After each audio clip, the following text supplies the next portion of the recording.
আজকের লাঞ্চ ভাত, এই যে এক হাঁড়ি ভাত, ভেন্ডি আলু পেঁয়াজ ভাজাই দেখো,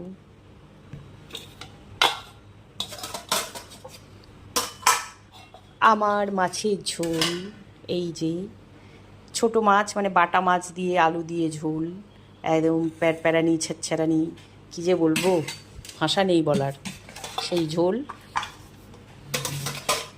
আর বাড়ির বাকিদের জন্য চিকেন, এই যে চিকেন,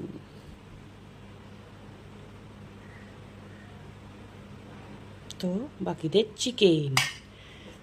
আর এটা আমার ফল, এই ফলগুলোই তো খেতে পারি, আর কিছু খেতে পারি না। শশা আর পেঁপে আর কলা, কলা বলতে তাও আবার বর্তমান, তো ভাত খাওয়ার আধ ঘন্টা পরে আমি ফলটা খাই।